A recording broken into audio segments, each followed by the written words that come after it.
So the ZR1 went to the Nürburgring and officially defeated the Ford Mustang GTD. And my phone has been lighting up all day about this, to the point I feel like I need to make a video. And also, you might notice I am traveling right now and I'm in a hotel room, so I'm going to keep my voice a little bit lower than usual, even though I talk loud anyway. It's very ironic is that I'm actually out of town to film a ZR1, so review will be out soon. But with the ZR1 and the ZR1X going to the Nürburgring and defeating the GTD, I'll be honest with you, I'm really not that surprised. You sure about that? And this video is a discussion about the ZR1 versus the GTD Nürburgring record times, because I feel like there's so many different variables, different elements, track conditions, so let's talk about it. So the Ford Mustang GTD is, I would say, Ford's current halo car. No, nothing to do with Master Chief.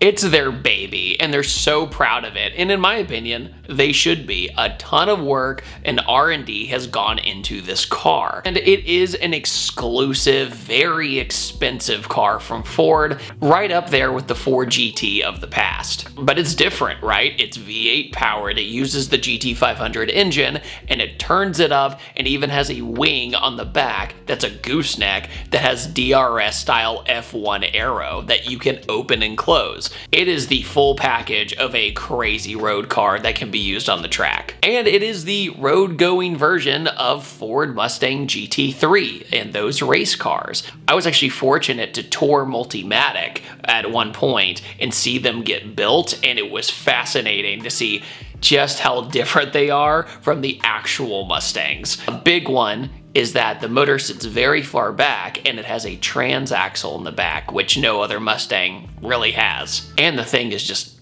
gorgeous, dude. The car is a big win for Ford. It's undeniable.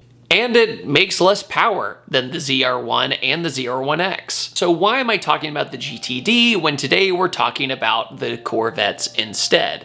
Well, it's just to give you a little bit of context of where we're at right now. And my question was, just how bad did the Mustang GTD get beat? I mean, if you're hooting and hollering and jumping up and down like crazy and the internet's going wild, it had to be a big jump, right? The Mustang GTD did a Nürburgring lap time of 6:52.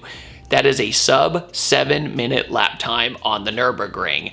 A very long time ago, the McLaren P1 was bragging just by breaking that barrier. So that just shows how far other car companies have come to get to the sub 7-minute, especially for American sports car brands, which officially made the GTD the fastest American car around the ring. Very cool stuff. But then Chevy said, hold on a minute, I'm gonna fly this car all the way there just to prove a point. So what did the ZR1 and the ZR1X do at the Nürburgring? They did a 650 and a 649.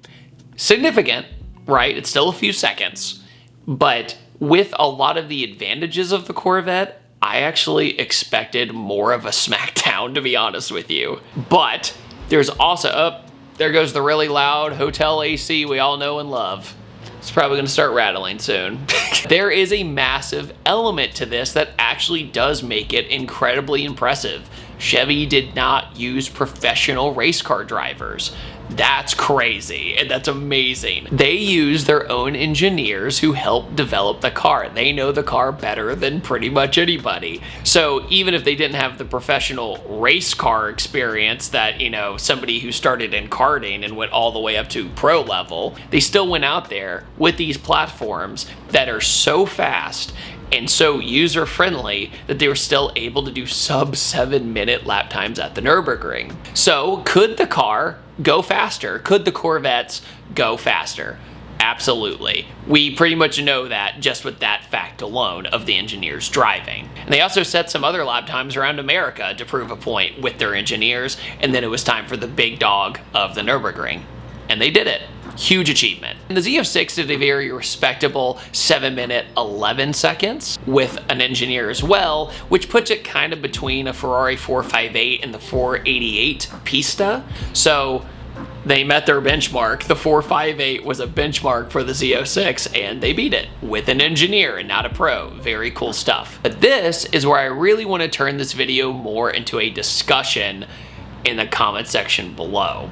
Because even though the Ford Mustang GTD is more expensive, actually it's extremely expensive, and also since the Corvettes are cheaper than the GTD, this has become a huge argument of the GTD versus the ZR1. Rightfully so, pricing is important. But let's remove the prices just for fun, hypothetically. Are we really that surprised that the Corvette beat the GTD? If you just get to brass tacks here, the Corvette is mid-engined, huge advantage. The Corvette has basically 200 more horsepower than the GTD. The GTD has 800 horsepower and it's down on power to this rival. That's crazy. The world we live in. And the GTD it's big. So it has a lot of disadvantages on paper. And even with all those disadvantages, it was still that close to the Corvette, which is really remarkable. That's an engineering achievement. And Ford has already thrown up their hands and saying, we're going right back to take the record back.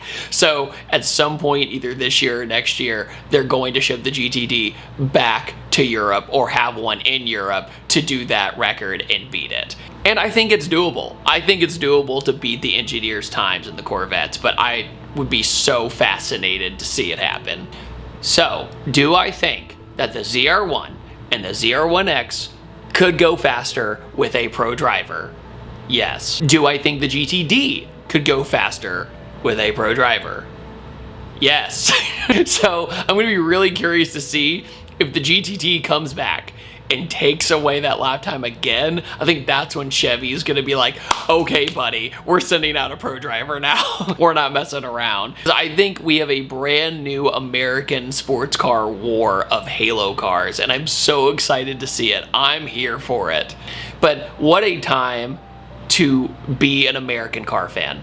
I think that's the real achievement of all this stuff. This is huge stuff. Not to mention, both car companies make fire documentaries about their entire experience with these cars. Definitely recommend checking them out. Both cars need perfect conditions. It rains a lot at the Nürburgring. It seems like anybody wants to do a record lap time, it decides to rain. So they need perfect conditions, the perfect driver, the perfect day, the perfect temperatures, right tires, everything. Everything has to come into play to beat a time like this, and it's not going to be easy. But that's where I leave this video off to you. Do you think that the GTD can even beat the ZR1's time? Even the engineer's time? Put it down in the comment section below. And man, these companies sure did build some absolutely amazing cars. Absolutely incredible stuff here. Thank you guys so much for watching this breaking news story with ThatDudeinBlue, and I'll see you guys next time. Take it easy. Have a wonderful day. Goodbye. To anybody who stayed till the end, this is actually a chair, and it was my tripod for this video because I didn't have my monopod. So there you go. Bye everyone.